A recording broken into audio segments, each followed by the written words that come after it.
Hola, everybody. Welcome back. It's been a bit. Friday and yesterday, I believe. Uh, Yesterday there was a slight um, miscommunication in scheduling, so I had to do some running around early in the morning to take the wife to an appointment that she had at the doctor's, and so far we haven't seen anything issue-wise. So just some hopefully regular tests. Anyhow, we are back today, and we'll be back tomorrow. Um, Today, however, I think it's important to discuss something that we kind of discussed before on our Zoom. And if you haven't been to the Zoom yet, we would love to have y'all come to the Zoom meeting. Um, I personally love it. Not saying you have to, not saying you need to. I'm just saying it would be nice for y'all to come. Um, it's a little bit more interactive than the live. You get to finally actually kind of meet each other, talk to each other in real time. Um, so I think it'd be nice if y'all gonna have an idea or at least a thought of family that you show up. Just a thought. Just a thought. It'd be nice. It'd be nice to see y'all there. Um, but today we're gonna talk to the idea that idea of Christianity isn't really anymore about Christ. I've been looking around, observing, watching, and the more I look around, the less inclined I am to to think that Christianity has any reflection of Christ anymore. At least a statement of what the public sees as Christianity. Yes, every Sunday at 4 p.m. Eastern. Every Sunday, 4 p.m. Eastern. Um, you'd be hard pressed to find Christ being spoken about for who he is. You hear them talking about what he gives you a lot, like all the time. You'll hear him talking about what he gives you and what you can get, and then there are, and this used to be random. It used to be rare, but now it seems every one of these churches online and in person push this idea of self above God. What you feel, God will be okay with. What you want, God will be okay with. Your happiness is what God really wants.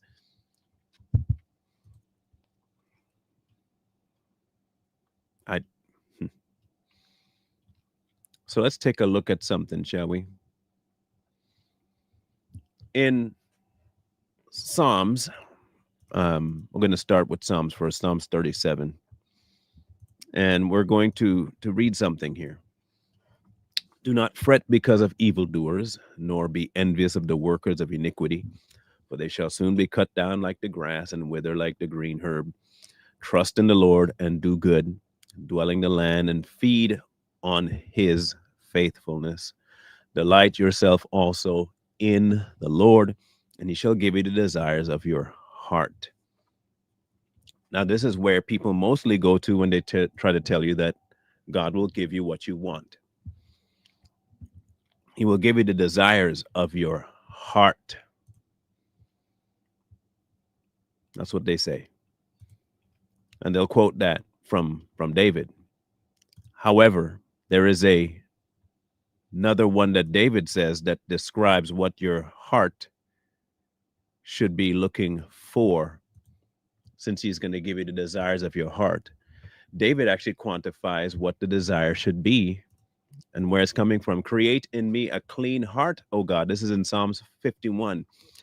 And renew a steadfast spirit within me. Do not cast me away from your presence, and do not take your Holy Spirit from me. Restore to me the joy of your salvation, and uphold me by your generous spirit. Then I will teach transgressors your way, and sinners shall be converted to you. So, can I ask a pretty simple question? I think when one becomes a Christian, Do you become a Christian in order to get something? Do you feel as though that's the exchange? Is I'm coming to God to get something. God will give me blah, blah, blah, blah, blah. And God will always blah, blah, blah, blah for me. More importantly,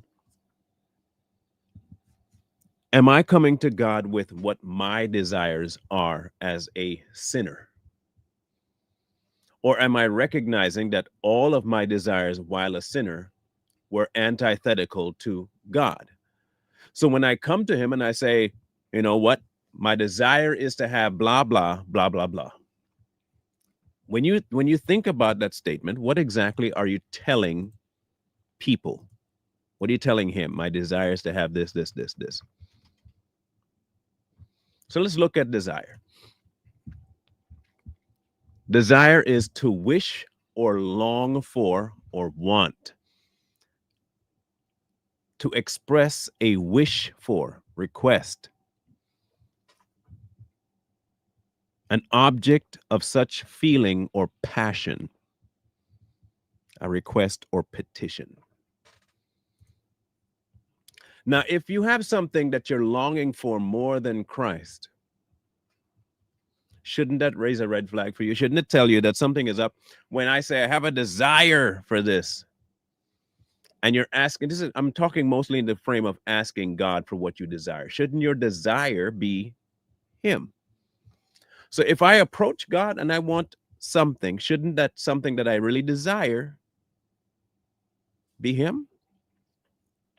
And anything that offshoots from that should be what I get will bring me closer to my main desire, him. But that's not been the case in current Christianity, has it? It has not been.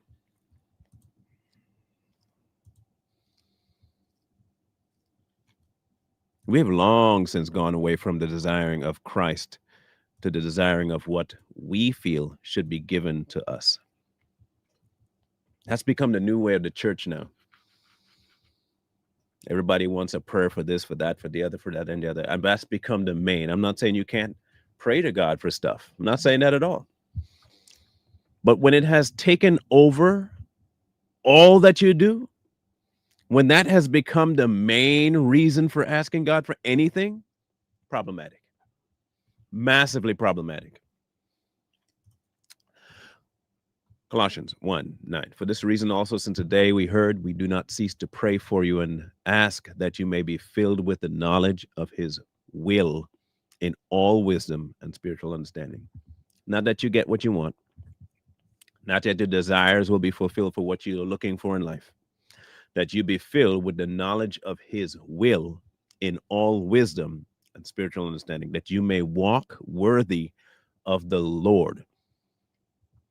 Not walking the way you feel like walking, not walking the way that you believe it might be. Walk in a manner worthy of the Lord, fully pleasing him, being fruitful in every good work and increasing in the knowledge of God, strengthened with all might according to his glorious power for all patience and long suffering with joy, not for ease, giving thanks to the Father who has qualified us to be partakers in the inheritance of the saints in the light.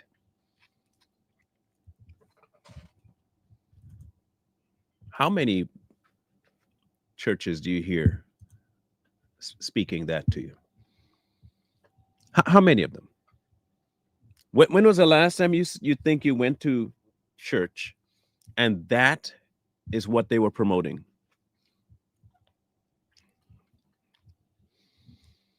I mean, nowadays the more going thing is the lifestyle agenda. Okay, that's more of what happens now.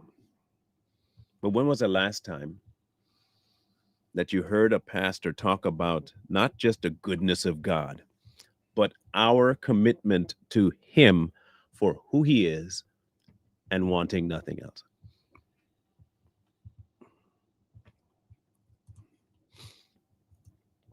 Okay, even if we go to this passage, okay, and this is the most well-known one of any that we can think of. People quote this all the time. It's been in movies, all right, been everywhere. Y'all know this one like the back of your hand. Psalm 23. The Lord is my shepherd, I shall not want. What does that normally get handed off to you as? You're going to get everything you want. Do you hear people telling you that? The Lord is my shepherd, I shall not want. Now let's take the analogy to what it actually is about. It's about sheep, right? And shepherding. Okay, cool. Do sheep get what they want or do they get what they need? You won't be in want for anything you have. No, they take that to mean I am not going to want because I'm going to get whatever I want. Not the truth.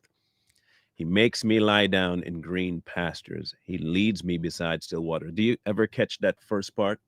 It's not that he allows. It's not that he asks me. He makes me to lie down. He restores my soul. You ever notice too that this is not us doing anything? It's him. Okay. He leads me in the paths of righteousness for his name's sake, not for me, not for what I want, not for my reasoning, for his name. And he leads, which means I must what? Follow. We don't like breaking this down though. Yea, though I walk through the valley of the shadow of death, I will fear no evil, for you are with me. Your rod and staff, they comfort me. You ever see a shepherd dealing with silly sheep? Do you think that rod and staff is just a gentle? No, sometimes that rod will come down in a very forceful, direct manner.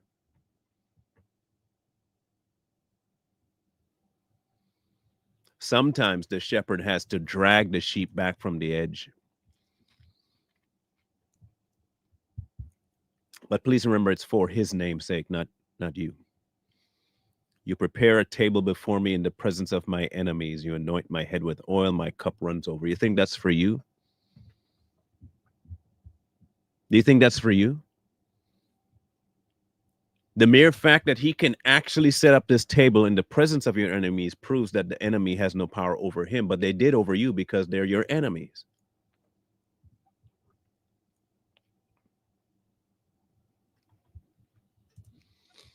Surely goodness and mercy shall follow me all the days of my life, and I will dwell in the house of the Lord forever.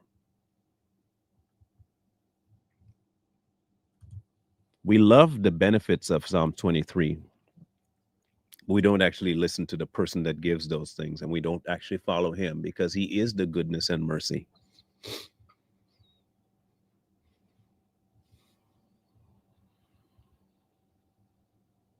Today's church, however, has become a little bit of an anomaly. God is the furthest thing from it. Instead, you'll find some things like this. So this is going to be disconcerting. I'm going to let you know now.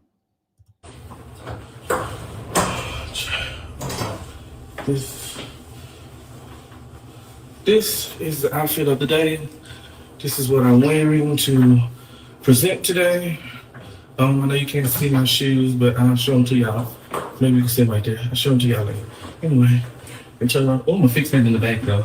But I got to go because my driver is here. All right, y'all. Wish me luck. Keep praying for me. I love you.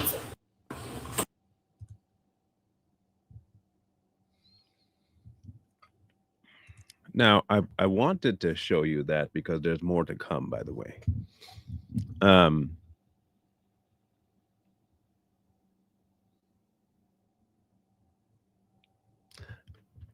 How does one get to that point where they believe that this is something that God allows? Just now, it's an extreme example, but how do we get to that point? And you might think that this is just over the top and people are rare to do this. Stop. How does it get to that point? How? It's easy, really. It really is easy. You just have to become the object, not God, you. You have to become the reason for everything, not God, you. Now, that particular individual started off its career on YouTube and didn't get very far with what they were doing initially. They were a fashion person, and they only made it to like 900 subs. The last time they posted was about 4 years ago, and they decided to branch out into moving from mukbangs, the eating food thing, into a more spiritual direction.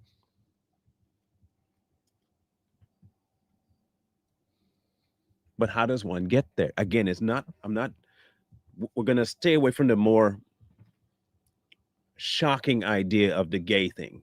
But how does one get to the point where you're okay putting that out there?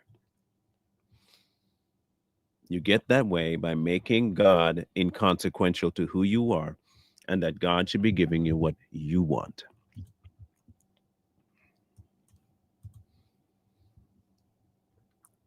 And it's so crazy that even the non-believers notice this. But the church has framed it up so well that even non-believers will think this guy is more Christian than somebody else who is actually preaching the word. How did we get to that point?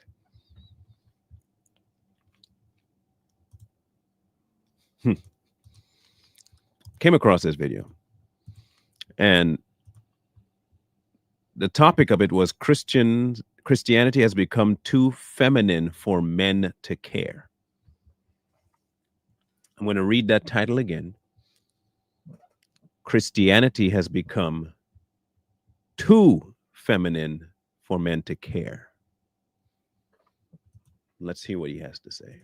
This is a tough pill to swallow, but it's one that I think Christians need to hear. Islam is just mimetically, it's perfect for a specific audience. It's a explicitly macho religion, right? It's a no pussies religion, right? It's just and it just, it's a, like with Christianity, you have to pretend. All pussies? Yeah, well, you have to pretend to be happy to be losing for the longest time. And you're basically just waiting for Jesus to come back and rectify this grave injustice. Like the meek shall inherit the earth.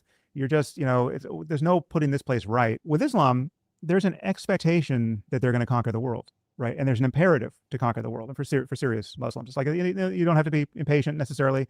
You can take as long as you want. But this is we all know this is moving in one direction, and you need to be a spiritual warrior. And if you take this really far, if you become a jihadist, right, you're an especially doctrinaire, militant, true believer.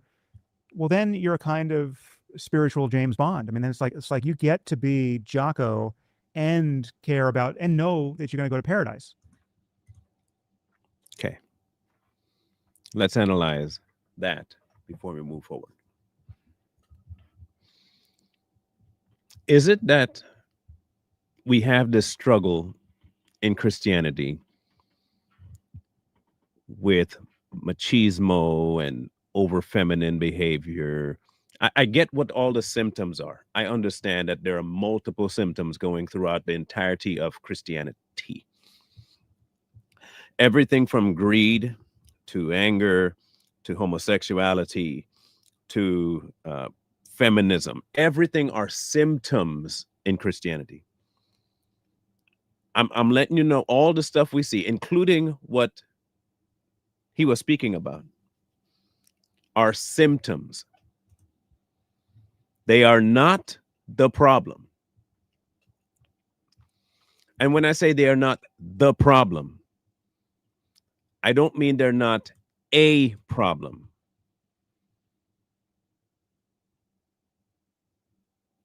That's not what I mean. Because we avoid the actual problem and we deal with what? Symptoms. We think that we can address everything that is a symptom of our problem and think the problem will just go away, but we see it increasing. Why? Because the more you don't deal with it, the more it festers.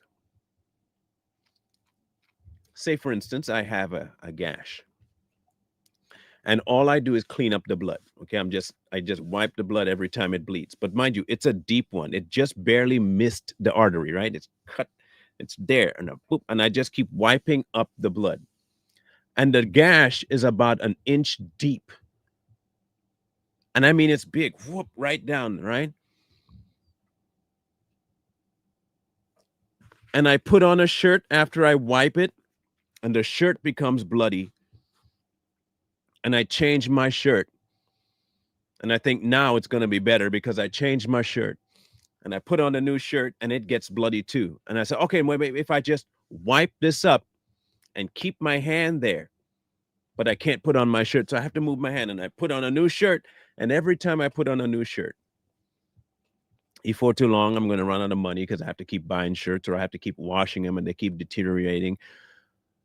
But in all of that, I never stitch up the wound. I don't deal with the wound. I don't pack it.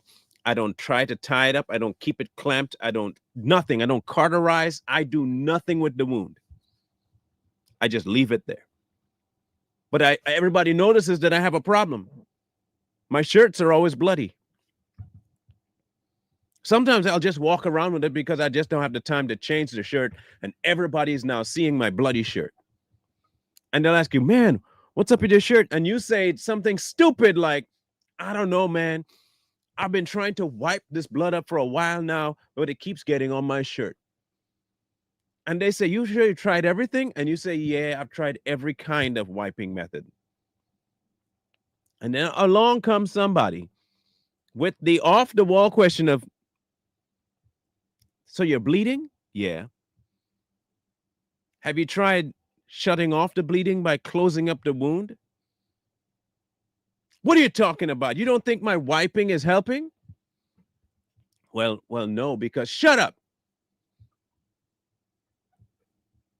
You're just a hater because you don't want my problems to stop. You're trying to redirect my problems to something else that's not the problem.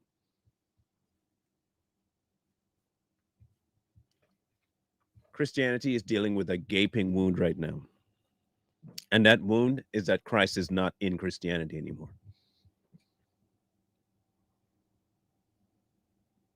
It's not in Christianity anymore. Christ isn't in there anymore. Let's put it like this. We have a form of godliness, but have nothing to do with God himself. We don't want his correction. We don't want his rebuke. And we definitely don't want his leadership. We want his benefits. We will even go so far as to say, well, no, this is what God is wanting for me right now. He wants my shirt bloody. And then they'll turn the bloody shirt into a style. And now everybody's walking around with bloody shirts. In fact, they'll go get themselves gashed just to bleed more.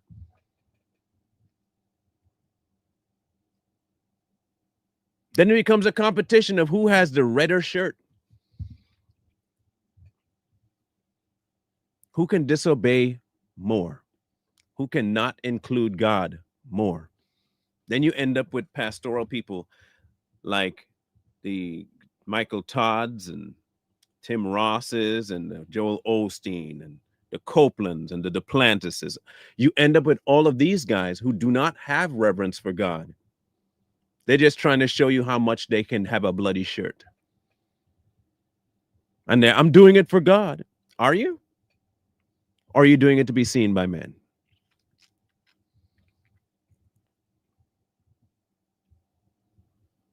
You know, to his point, and I forget his name now, atheist guy.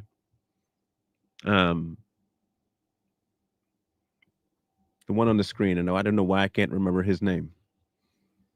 Y'all need to help me with it.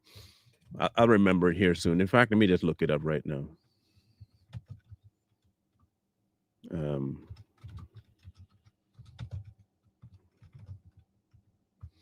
Because I think he was one of the 4 horsemen of atheism, if I'm not mistaken. Yeah, Sam Harris. Sam Harris. That's it. Sam Harris. Sam Harris.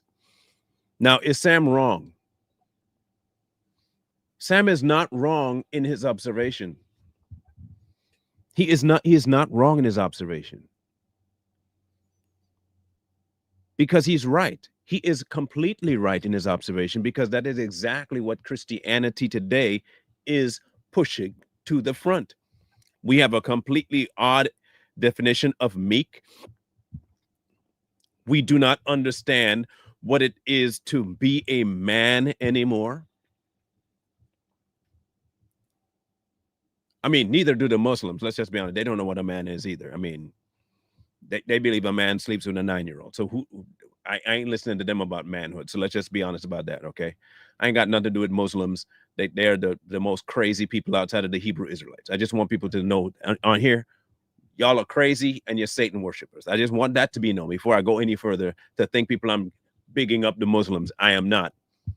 Muslims are crazy people and they're heretics, okay? I just want that to be known. The instant you could think a 9-year-old is an attractive thing to be sleeping with, you got mental problems, and you probably need to be introduced to the thing that makes big logs into small splinters. But Sam is not wrong in that his observations of the differences between the two religions, that is there. That there is definitely one that doesn't tolerate a certain type of thing, and they're following a false God. Now imagine if they're following a false God and have actual reverence for the God that they follow. We follow the real one and we have no reverence for him. Make that one make sense.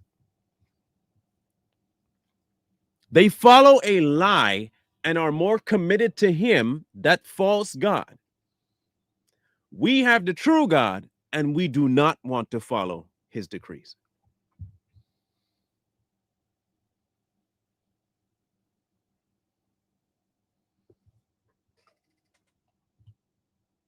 So I can't blame Sam for seeing what he sees. I really can't. Right? Like, so you get all the tools. Like it's the first person shooter that literally get all the good guns. Like it's not this boring. I'm pretending to just I'll turn the other cheek. Hit. Thank you, sir. Can I have another? And where it's a high T. Let's back that up, and you'll hear exactly how what I think is right is correct about him. Listen. I'll turn the other cheek. Thank. And especially doctrinaire, militant. True believer. Well, then you're a kind of spiritual James Bond. I mean, it's like you get to be Jocko and care about and know that you're going to go to paradise. Now he's talking about how Muslims see their life and how he sees them. Okay, listen to this. Right, like so you get all the tools. Like it's the first person shooter that literally get all the good guns. Like it's not this boring. I'm pretending to just I'll turn the other cheek. Hit. Thank you, sir. Can I have another? And where it's a high T religion. Check this out. Right now, high T now religion. Testosterone, he means. So let me ask the obvious question. Should we care about how the world sees God's version of manhood? Should I care what the world thinks is inadequate, off-putting, vile? Should I care that the world sees it as inadequate?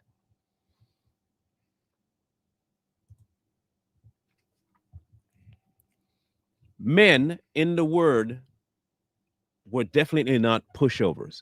In fact, the last time I checked, this is just me, maybe I'm crazy, but the last time I checked, history is rife with a bunch of men that followed God. I'm talking about like beating 1,000 dudes with a jawbone of an ass kind of thing. I think I remember that, pushing over pillar. I'm pretty sure I remember that one too. Maybe I'm just wrong. Maybe I'm high and I don't remember the men of old. I remember specifically being three guys being threatened with death, and they went and stood inside a furnace. I remember a dude getting dropped square inside a pit of lions and didn't freak out.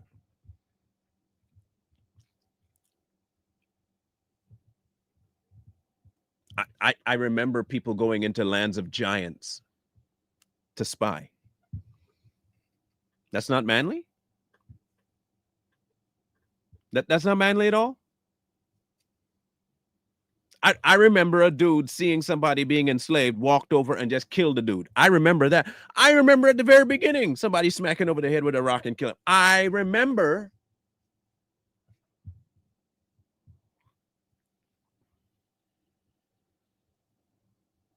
I remember people being so inadequate in stature and still taking down 15-foot tall people. I don't know where he's not getting masculinity from in the book. I don't know where he's not getting it. But I do understand where he's not seeing it. I do know exactly where he's not seeing it. Because for all intents and purposes, the current iteration of Christianity does not follow Christ. I remember a man, for the sake of others, kind of like a Navy SEAL almost, eh? If you want to give analogies. I remember a man in this book that we say is called the Bible, having done nothing to nobody, but seeing people will be destroyed eternally, go through some pretty, I mean, if you were a sissy man, you wouldn't make it through it.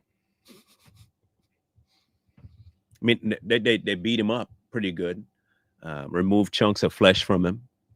I remember they're stabbing him in his skull with a couple of thorns on a little twined up thing they call a crown. I remember him being stabbed in the side. I remember him being able to have to carry a splintered piece of wood across all of his back. I'm sure that's not sissy, because I doubt Sam Harris could do that. He seems pretty effeminate to me, but I'm sure he couldn't do that.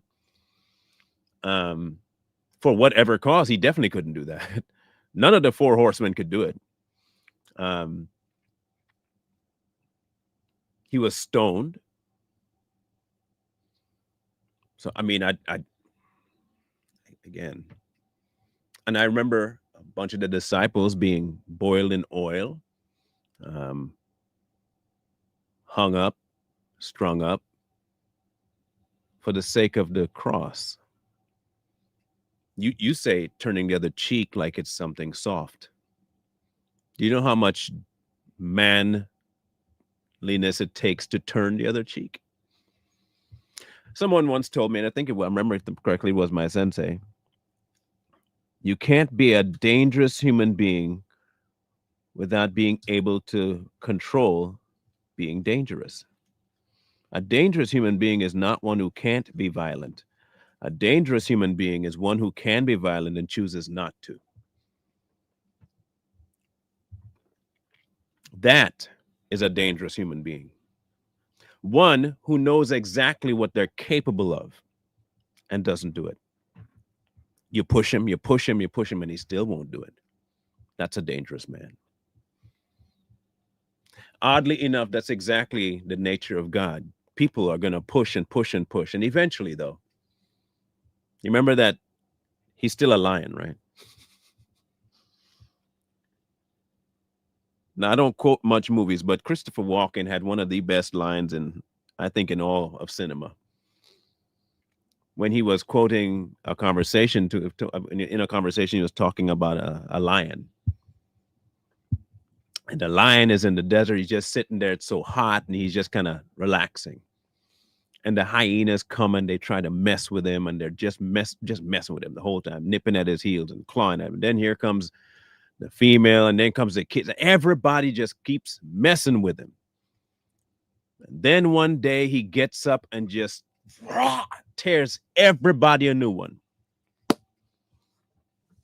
You see, because sometimes the king of the jungle and the king of the safari has to get up and tell everybody who he really is. You see, they think now that they can say whatever they want about God. Oddly enough, he already told them, I will only hold my wrath for so long. His wrath is definitely coming.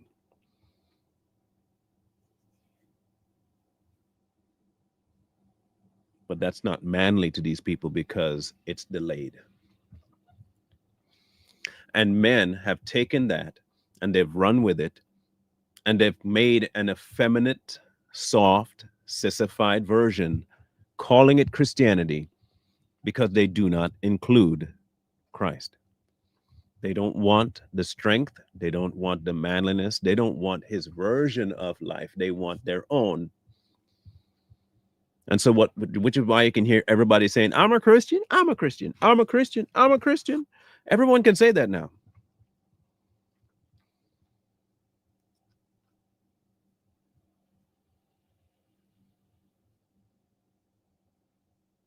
Everybody is. They couldn't tell you what it entails. They couldn't even tell you how they became one. They couldn't tell you anything about Christianity, about Christ, but they are Christian. Please make that make sense. They couldn't tell you what they gave up. They couldn't tell you how much of a sinner they were. They couldn't tell you what they were worthy of. They couldn't tell you that.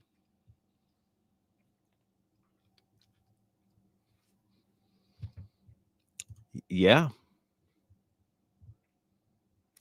They couldn't tell you what kind of king, though. They couldn't tell you king of what. They couldn't tell you diddly squat about Christ. They don't know the man. They can tell you stories that they've heard about or maybe even read a little bit of in the word, but they couldn't tell you who Christ is and what his purpose was for dying. They couldn't tell you that.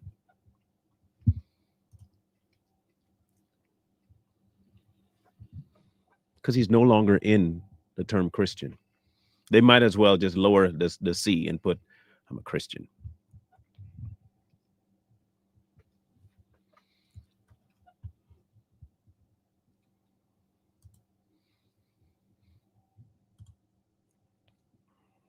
This is becoming more and more of a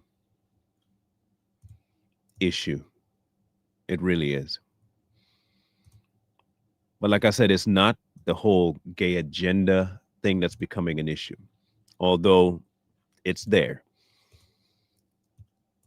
I think instead of just talking about the gays infiltrating or the rich infiltrating or the health and wealth infiltrating, we got to start dealing with the crux of the matter. And the crux of the matter is how did they manage to infiltrate? And the question too is, did they infiltrate the actual church, or are we looking at something else? Are we looking at something other than the church?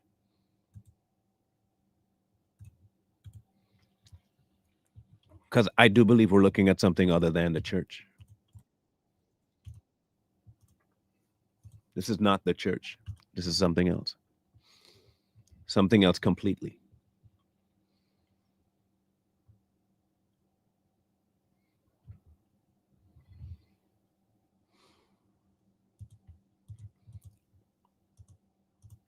So how did they manage to get in and start this new thing? Well, it starts by what they say to make people feel welcoming and warm and happy and good lucky. Okay, so this is the same dude.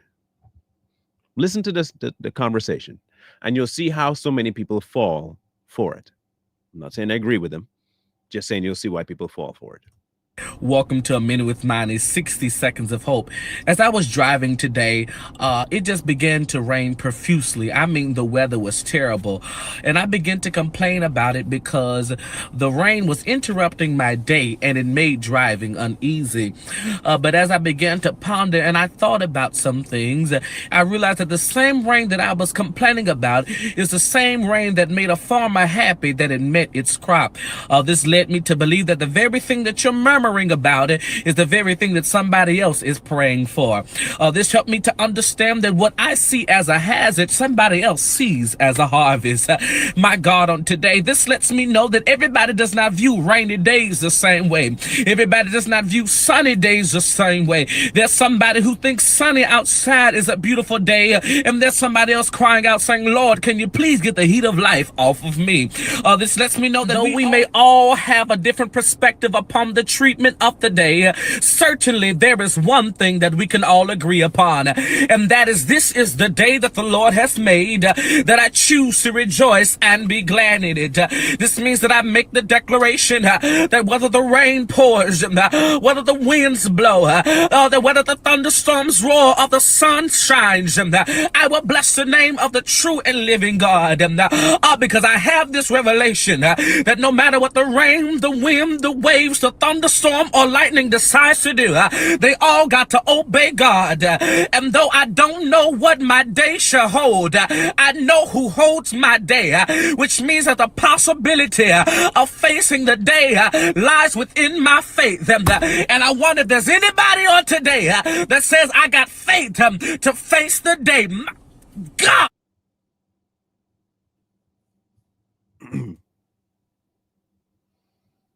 Now, upsetting as that might be, and yes, Teresa, theatrical, it is what people want to hear. They want to hear that God has something for them. They want to hear that God is going to do this for them. They want to hear. They keep wanting to hear it because it has become about them, not the pursuit of Christ, not the release of self, the gaining of self under the guise of Christ. The gaining of self under the guise of Christ.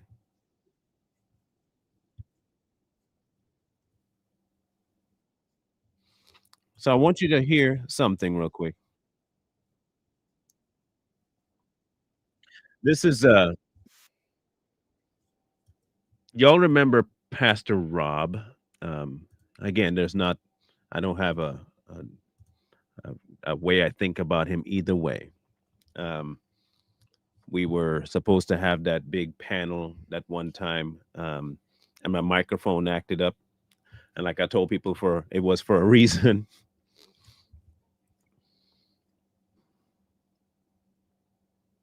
But I want you to hear his take on this particular individual because I think there might be a small issue, and I'll see if everybody can understand it or hear it when he says it.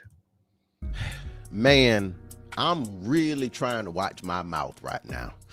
But man, y'all already know how YouTube be lurking. So if you want the uncensored, real version, no holds barred, make sure you head over to the Patreon. But let me say this, just enough to get this off of my chest, y'all. Riddle me this. Why is it always the church getting clowned like this? And there is my first problem. It isn't the church getting clowned.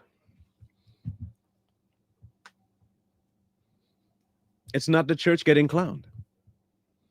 Because this isn't the church.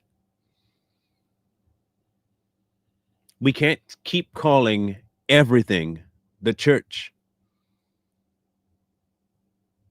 It's simply not. You cannot be the church and have that. You're not the church. You're something else, but you're not the church. So we need to get that right first off the bat. What they're doing is not the church. They've created something else, called it the church, And the world is now associating it with the church, but it is not the church. So they don't creep in at all. You know, you don't see no dudes and pumps and pearls leading prayer in a mosaic, do you? Almost the same idea that Sam had. That somehow the Muslims have a higher standard for masculinity than the church. But do they? Or is it that what we see as the church has a lower standard? It is not the church. Ain't no drag in Yarmulks. So let me ask you a question. Would God allow his body to be dressed like a female? This is my simplest question. Would God ever allow his body to be dressed like a female? Would he? So it can't be his body. It can't be his body. Belting praise songs in the synagogues. Now, are there? You don't see nobody reading the Quran in a lace front and high heel boots on, now do you? But let it be the house of God. Oh, now it's a whole fashion runaway for foolishness. The church done turned into a catwalk for carnality, and y'all calling it ministry. Except that it isn't a church. And it hasn't become a catwalk. The church isn't a catwalk. The faux church has become a catwalk. God's body is incorruptible because he said he would present it incorruptible.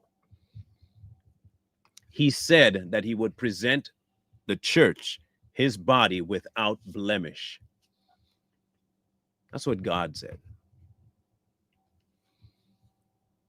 So when I see people gathering, calling themselves the church and doing what this fool did with the dress and the high heels, that's not the church. That's not the church. That's something else.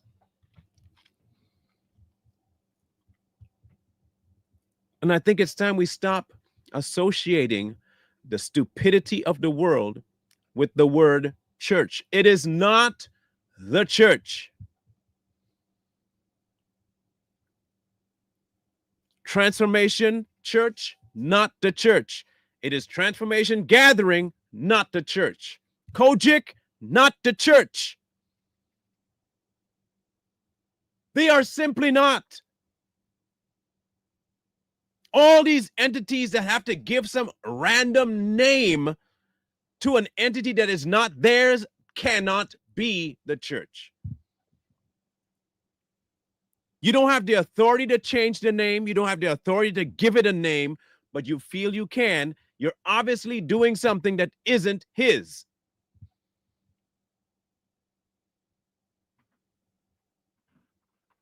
It's not the church. I think it's about time we get to this reality. What we see today in the majority of these buildings is not the church. It is the devil parading around as an angel of light, consuming more and more people to his way. It's not the church.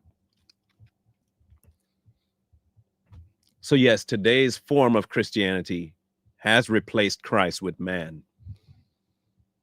It is why he keeps saying that the way is narrow, because there's only room for one leader at the front. Not 5, not 10, 1.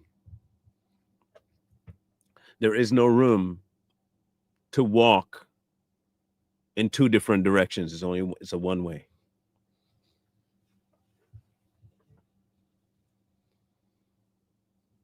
The instant that you can start doing things that create man as the top of the food chain, you have lost all credibility to me.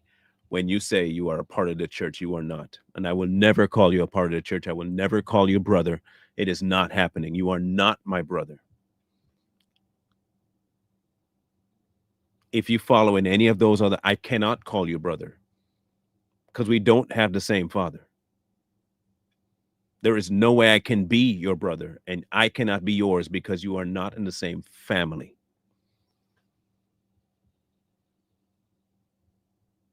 Point blank, period. Why would I call you brother, address you as brother? You're not a brother.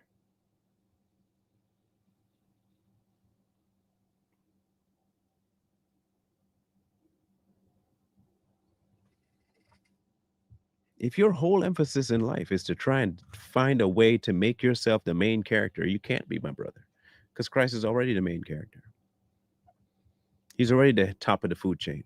He's already the main person in everything. He always takes preeminence.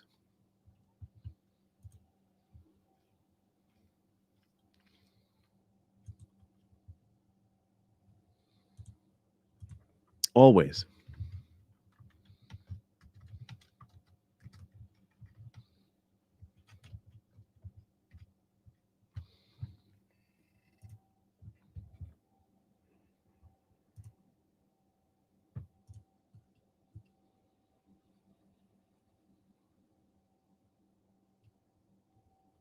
Let's read one thing before we close.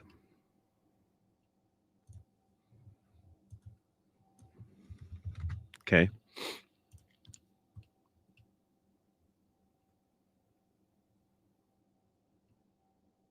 We're going to go back to Colossians 1. We're going to start at 15 this time. He is the image of the invisible God, the firstborn over all creation. For by him all things were created that are in heaven and that are on earth, visible and invisible, whether thrones or dominions or principalities or powers. All things were created through him and for him. And he is before all things. And in him all things consist. And he is the head of the body, the church, who is the beginning, the firstborn from the dead, that in all things he may have the preeminence.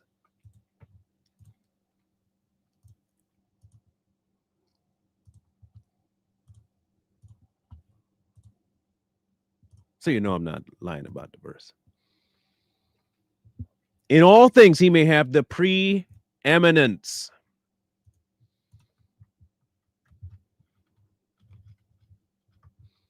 So let's look that up. The preeminent, it means superior to or notable above all others, outstanding.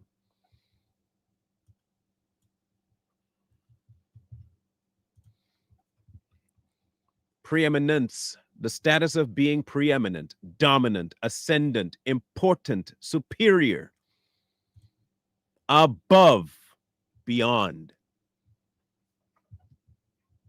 That is who Christ is. And the instant that we start doing things like this nonsensical application of man above everybody else, we have taken away from this verse, and we've done exactly what we should never do. We've created an idol. So now that he has preeminence, what else does it say? For it pleased the Father that in him all the fullness should dwell, and by him to reconcile all things to himself. By him, whether things on earth, things in heaven, having made peace through the blood of his cross, and you, who once were alienated and enemies in your mind by wicked works, yet now he has reconciled in the body of his flesh through death to present you holy and blameless and above reproach in his sight, if indeed you continue in the faith, grounded and steadfast, and are not moved away from the hope of the gospel which you heard, which was preached to every creature under heaven, of which I, Paul, became a minister. The fact is, we don't want God. We want man, and we've created a church that fits that. But the reality is that the church is not changeable by man. The church is not touchable by man. The church cannot be influenced by man. The church cannot be harmed by man, and nor can the church be led by man. There is only one head,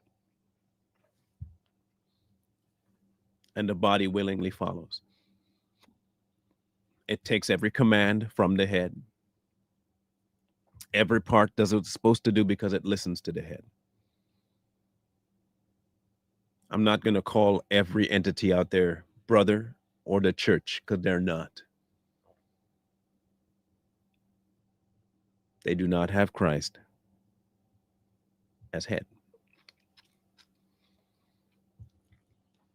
They simply don't.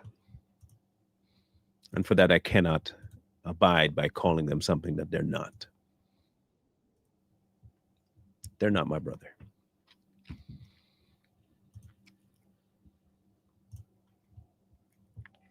So I want to leave that with you. I want you to analyze for yourself whether or not you've had Christ in the position that he is rightfully due in your life. He's not going to be affected by it, by the way. His superior spot isn't going to get moved. His dominance is not going to get moved. The only person that will harm anything you do is you. You're the only one that will get harmed, not him. He is before you, and he'll be after you.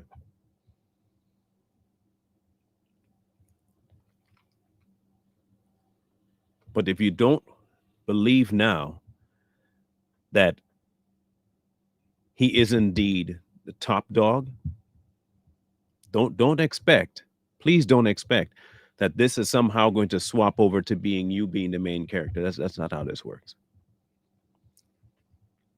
He is the preeminent one. And whether you like it or not, whether you believe it or not, whether you follow or not, he remains that way. And there will come a time where he will get up and he will destroy everything in his path. So you can be reminded of who he actually is. That's not a threat, that's a promise. And he has every right to do that.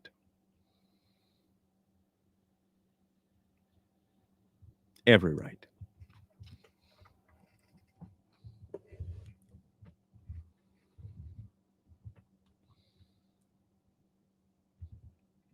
This will go hand in hand with our conversation tomorrow. We're going to be talking about the idea of once saved, always saved. And we kind of touched on it, on Sunday. I'm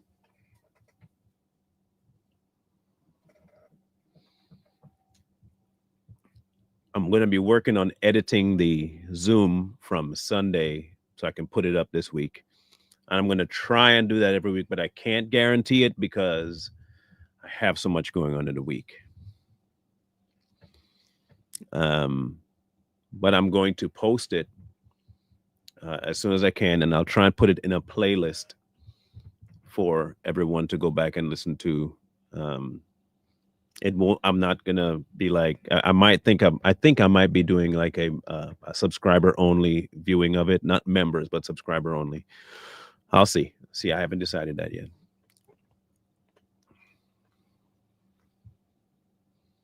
But I will try and post it after I edit it, because I want to take everybody's face off the screen and just put up a picture of something to just have it be there.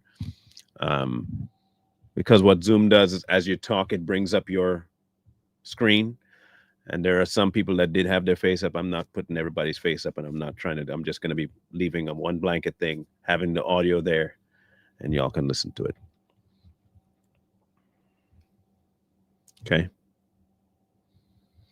Appreciate y'all. I really do. Because I really want people to put Christ where he belongs for your benefit. Because he is there regardless of whether you see it, believe it, or acknowledge it. He's still there. He's still a God. He's still on the throne. It doesn't matter what we feel. But I would be remiss if I didn't try to push people to understand that in your life, he has to be there. Your life.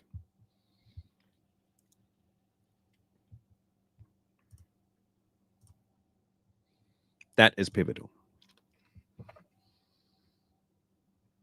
Scrolling at the bottom, you know what to do. I want to thank everyone who has ever assisted in that.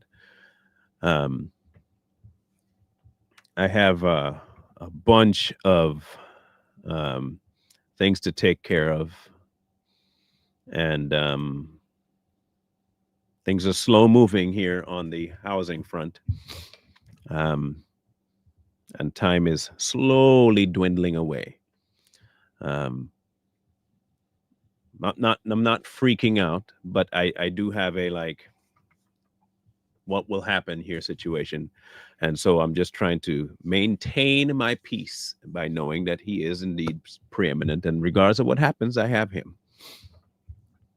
And while that be great enough for me to understand, I got smaller ones that don't fully get that yet. So I get some information asked of me, and I can't give them an answer yet. So keep that in mind when you do pray, that one, for the most part, that I keep my patience going. Okay, my patience going. It's tougher than I thought it would be, especially for this. Not giving up or anything. That's not even remotely the case. But I can see the stress trying to peak its head. So anyway, so on the bottom, you all know what to do. No requirement to speak to God about it.